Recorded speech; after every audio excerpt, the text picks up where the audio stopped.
கன்னித்துக்குரியர்களே, இன்று நாம் பார்க்கக்கூடிய விஷயம் என்னன்னு சொன்னால், நமக்கு மிகப்பெரிய கஷ்டங்கள், கடன், எல்லா வகையிலுமே உலகமே, அதாவது வாசல்களும் அடைக்கப்பட்ட நிலைமை. இப்போ யார் நமக்கு உதவி செய்வா? இந்த மாதிரி நிலைமையில் நாம் ஓத வேண்டியது என்ன என்பதை பார்க்க இருக்கின்றோம். இறைவனுடைய உதவி கிடைக்கும் என்று சொன்னால் நம்ம எதை பற்றியுமே கவலைப்பட தேவையில்லை. உலகத்தில் எவ்வளோ பெரிய பிரச்சனை தான். கன்னித்துக்குரியர்களே, புதுசாக வரக்கூடியவங்க கீழே பாருங்கள், சப்ஸ்கிரைப் பட்டன் இருக்கும் சிவப்பாக. அதை அழுத்தினா ஒரு பெல் பட்டன் வரும். அதே இடத்துல நாம் சம்மந்தப்பட்ட வீடியோக்கள் உடனுக்குடன் வரும். மற்றும் அல்லாஹ்வுடைய கிருபையில் குர்ஆனை கொண்டு எல்லா பிரச்சனைக்கும் என்ன தீர்வுங்கிறத நம்ம வீடியோ போட்டிருக்கோம். கீழே என்னுடைய சேனல் கேபிகே பிரைட் தமிழ் பயன், அது தொட்டிங்கன்னா எல்லா சம்மந்தப்பட்ட எல்லா வீடியோ நீங்கள் பார்க்கலாம் இன்ஷா அல்லாஹ்.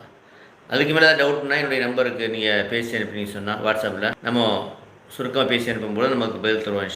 கன்னித்துக்குரியர்களே, இப்போ நம்ம பார்க்கக்கூடிய விஷயம்னு சொன்னால், உலகமே இருண்டு விட்டுற சொல்ல முடியா, எனக்கு இனி வாழ்க்கைக்கு எப்படி நான் என்னுடைய வாழ்க்கை நடத்தப் போகின்றேன், இந்த மாதிரி ஒரு சூழ்நிலை. அப்போது எப்படி நம்ம பாதுகாத்துக் கொள்வது? அப்போது இறைவனுடைய உதவி எப்படி பெற்றுக்கொள்வது? இதை சொல்வதற்கு முன்பாக இந்த நிலைமையை பெற்ற ஒரு நபியுடைய வாழ்க்கையை சொல்லித்தார். அப்போ தான் உங்களுக்கு அது விளங்கும். உங்களுக்கு மூசா அலைஹிஸ்ஸலாம் அவர்கள் தங்களுடைய சமுதாயத்தினரை ஃபிரௌனிடமிருந்து காப்பாற்றி கொண்டு வருகிறார்கள். ஃபிரௌன் என்ன செஞ்சான்னு சொன்னால், இந்த யூதர்களை பயங்கரமாக கொடுமைப்படுத்தினான். அவங்களை அடிமையாக வைத்துக்கொண்டு வேலை வாங்கினான். சாப்பாடு போட்டு, அவ்வளோதான், சாப்பாடு போடுறது மட்டும்தான். இப்படி அடிமையாக வைத்துக்கொண்டு பயங்கரமாக வேலை வாங்கிட்டு இருந்தான். இந்த சமயத்தில் தான் அல்லாஹ் தஆலா மூசா அலைஹிஸ்ஸலாம் அவர்களை பிறக்க வைத்து, மூசா அலைஹிஸ்ஸலாம் என்ன செய்கிறாங்க, அந்த மக்களை காப்பாற்றி கொண்டு அந்த ஊரை விட்டு, அந்த ஃபிரௌனையும் அவனுடைய கூட்டத்தாரை விட்டு அழைத்து கொண்டு வருகிறார்கள். அப்போது வரக்கூடிய சமயத்தில் இதை கேள்விப்பட்ட அந்த ஃபிரௌன் என்ன பண்ணுறான்னு சொன்னால், என்னை விட்டு தப்பித்து போக போறியா? முடியவே முடியாது. ஒன்றும் என் கூட அடிமையாக இருக்கணும், இல்லைன்னா நீ செத்து போகணும் அப்படின்னு என்ன செய்கிறான், மிகப்பெரிய படையை திரட்டி கொண்டு. இவனுக்கு இந்த காலையில் நைட்டு நாட்டை புறப்படுறாங்க. காலையில் இந்த நியூஸ் தெரியுது. உடனே என்ன செய்கிறான், சுற்றி உள்ள அத்தனை அரசர்களையும் அழைக்கின்றான். பெரிய படையை திரட்டிக்கிட்டு வருகின்றான். இப்போ இந்த மக்கள் அப்படியே நைட்டில் புறப்பட்டனால அப்படியே புறப்பட்டு வந்துடுறாங்க. வந்தால் ஒரு ஸ்டேஜ் வந்தனையும் நைல் நதி குறுக்கிடுகிறது. நைல் நதியை கடந்து தான் என்ன செய்யணும், அவங்கள்ட்ட போக முடியும். அதை கடந்து போக முடியாது. நைல் நதி என்ன செய்யணும், கடந்து போக முடியாது. மிகப்பெரிய ஒரு நதி, கடல் என்றே சொல்லிட்டான் அல்லாஹ் தஆலா. அப்போது அவங்க அந்த நைல் நதி பக்கம் வந்துட்டாங்க. அதை கடக்க முடியாத ஒரு சூழ்நிலை.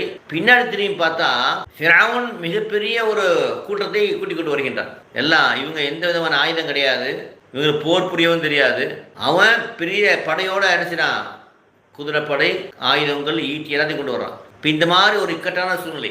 இந்த சூழ்நிலை நினச்சி பாருங்கள் எப்படி இருக்குன்னு சொல்லிட்டு. ஒரு பக்கம் நதி, அங்கிட்டு நதியில் போய் இருந்தால் முகத்து, கொஞ்ச நேரம் வெயிட் பண்ணால் அவன் வந்தால் அவன் அனுசரிச்சு அடிச்சு கொண்டு நதியில் போட்டுருவான். இந்த மாதிரி சூழ்நிலை. அதே மாதிரி தான் நமக்கு வாழ்க்கையில் இந்த மாதிரி ஒரு சூழ்நிலை உண்டாகும். கஷ்டமான சூழ்நிலை, கடனால பிரச்சனை, வாழ்க்கையில் பிரச்சனை, என்ன செய்கிறது, இது தப்பிக்கிறதுக்கு என்ன ஒரே வழி இறக்குறதானா? இன்னும் சில பேர் அந்த முடிவு கூட எடுத்துருவாங்க. தற்கொலை முடிவல்ல, அது தவறு. தற்கொலை செஞ்சாங்கன்னு சொன்னால், அவன் எதை கொண்டு தற்கொலை செஞ்சாங்களோ அதை கொண்டு நரகத்தில் வேதனை அவர்களுக்கு. கத்தியை விஷத்தை குடித்தாங்கன்னு சொன்னால், அந்த விஷத்துடைய வேதனை என்ன செய்யணும், கபூரில் கொடுக்க போனோம், மறுமையில் நரகத்து தான் போவாங்க. மாடிலேருந்து குதிச்சு இறந்தாங்கன்னு சொன்னால், அதே மாதிரி நெருப்பில் குதிக்க வச்சு வேதனை கொடுக்கப்படும். இதுபோல் தற்கொலை என்பது ஒரு பெரிய கொலை, அது கூடவே கூடாது. எல்லா பிரச்சனைக்குமே தீர்வு இருக்கிறது இஸ்லாத்திலே. இறைவனை நாம் பிடித்துக்கணும்னா எல்லா பிரச்சனையும் தீர்ந்து போயிடும். இப்போ இங்கே பாருங்கள், அந்த மாதிரி சூழ்நிலை, உயிர் போகக்கூடிய சூழ்நிலை. இப்போ அந்த மக்கள் சொல்கிறாங்க, மூசாவே, நாங்கள் ஃபிரௌனிடத்தில் இருந்திருந்தால் உயிரோடாவாக தான் இருந்திருப்போம். வேலை செஞ்சோம், அடிமையாக்கினா பரவாயில்லை, என்ன செய்யிருப்போம், உயிரோடு இருந்திருப்போம், அங்கே சாப்பாடு போட்டிருப்பான். இப்போ இங்கே கூட்டி வந்துட்டியே, எங்கள் மாட்டை வச்சுட்டியே, அந்த பக்கம் போனால் கடல், அங்கே போய் மவுத்து ரெடியாக நிற்குது, இந்த பக்கம் கொஞ்சம் நேரத்தில் வந்தால் அவன் என்ன செஞ்சிருவான் எங்களுக்கு அப்படின்னு சொல்லி மூசாவை அவங்க என்ன செய்கிறாங்க, குறை கூறுகிறாங்க, மாட்டை வச்சுட்டீங்களே அப்படின்ட்டு. மூசா சொல்கிறாங்க, என்ன சொல்கிறாங்க தெரியுமா? அதுதான் முக்கியமான விஷயம். கல்லா, அப்படி இல்லை. என்ன சொல்கிறாங்க? கல்லா, அப்படி இல்லை. இன்ன மஅய்ய ரப்பி சயஹ்தீன். நீங்கள் சொல்கிற மாதிரி கிடையாது. அல்லாஹ் என் கூட இருக்கின்றான். சயஹ்தீன், அவன் எனக்கு வழிகாட்டுவான். எவ்வளோ பெரிய உறுதியான நிலை.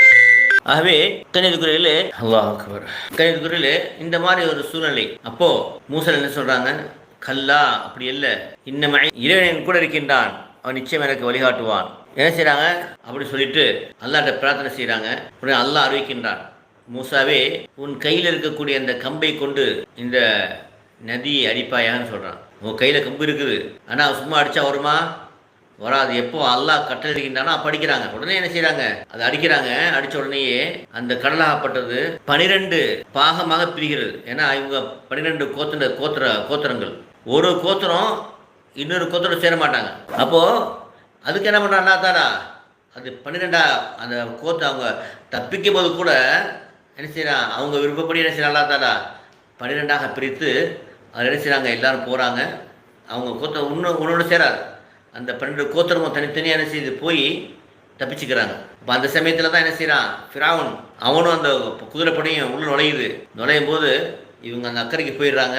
அந்த கடலாகப்பட்டது மூடப்பட்டு அழிக்கப்படுகிறது. அவன் ஃபுல்லாக அழிக்கப்படுகின்றான், அவனும் அவன் படைகளும். அந்த சமயத்தில் என்ன சொல்கிறான், நான் அல்லாஹ்வே மூசா அலைஹிஸ்ஸலாம் சொன்ன அந்த அல்லாஹ்வை ஏற்றுக்கொள்ள என்ன செய்கிறான், சொல்ல வாயெடுக்கிறான். அப்போ ஜிப்ரீல் என்ன செய்கிறாங்க, அவன் வாயில் மண்ணை வச்சு அடைக்கிறாங்க. ஏன்னா இங்கே அல்லாஹ் ரஹமத் இறங்கிடுமோ என்று பயந்து. அல்லாஹ் கிருபை உள்ளவன், அதனால் என்ன செய்கிறாங்க, அவனுக்கு அது கிடைக்கக்கூடாதுன்னு என்ன செய்கிறாங்க, அப்படியே வஃபாத்தாயிடுறான். ஒன்று அல்லாஹ் என்ன செய்கிறான்னு சொன்னால், உன்னுடைய உடலை நாம் பாதுகாப்போம் என்று அல்லாஹ் சொல்கின்றான் கியாமத் நாள் வரையிலும். இன்று அவனுடைய உடல் என்ன செய்யப்படுகிறது, பாதுகாக்கப்பட்டு எஜிப்ட் மியூசியத்தில் இருக்கின்றது. எந்த விதமான மருந்து வைக்காமல் அப்படியே இருக்குது. அல்லாஹ்வுடைய மாபெரும் அந்த அத்தாட்சி. ஆகவே கணிதுகளிலே அப்போது நமக்கு நம்முடைய பாடம் என்னென்னு சொன்னால், அந்த கல்லா இன்னமை அஸ்தாஃபுல்லாஹி வாத்துபிலை, யா அல்லாஹ் உன்னிடத்தில் பாவமன்னிப்பு தருகின்றேன், உன் பக்கம் திரும்புகிறேன். அவ்வளோதான். இதை சொல்லிட்டு நீங்கள் என்ன செய்யணும்னு சொன்னால் 5 நேரம் துரு ஆரம்பிங்க. வாஜிபான துளி விடாமல் துருங்க. இந்த மாதிரி நீங்கள் செஞ்சுட்டு வந்தீங்கன்னு சொன்னால், அப்புறம் ஜக்காத்து கொடுக்குறது, நோம்பு நோக்கிறது, அது மாதிரி ஹஜ்ஜி யார் கடமை ஹஜ்ஜி செஞ்சுருங்க. காலை மேலே தஸ்பியாத்தை ஓதிட்டு வாங்க, குரான் ஓதுங்க, கொடுக்கல் வாங்கலாம் சரியாக வைத்துக் கொள்ளுங்கள். அதே மாதிரி கணவனுக்கு மனைவிக்கு பிள்ளைக்கு பெற்றோர் செய்ய சரியாக செய்யுங்க. தீமையான விஷயங்களை தவிர்த்து கொள்ளுங்கள். விபச்சாரம் செய்கிறது, மது குடிக்கிறது, சூதாடுறது, வட்டி வாங்கிறது, மற்றவர்கள் பொருளை அபகரிக்கிறது, இது மாதிரி பொருளை விட்டு மற்றவர்கள் திட்டுறது மற்றும் துன்பம் கொடுக்கறது, இதெல்லாம் விட்டு நீங்கள் தவிர்த்து வந்துக்கிட்டு நீங்கள் இதை ஓதிட்டு வந்தீங்கன்னு சொன்னால் இன்ஷா அல்லாஹ் 100க்கு 100 உங்களை என்ன செய்யும், இது உதவி செய்யும் இன்ஷா அல்லாஹ். எவ்வளோ பெரிய கஷ்டத்து இருந்தாலும் அதை விட்டு உங்களை வெளியேறி கொண்டு வரும். இது என்ன செய்யணும்னு சொன்னால், நீங்கள் ஒரே சமயத்தில் உட்காந்து ஒரு நாள் ஓகே தான். அப்படி இல்லைன்னு சொன்னால் இது என்ன செஞ்சலாம், காலை மாலை அதை பிரிச்சுக்கலாம். 300 தடவை காலையும் சாயந்தரம் ஒரு 263 தடவை சாயந்தரம் ஓதிக்கலாம். சரிங்களா?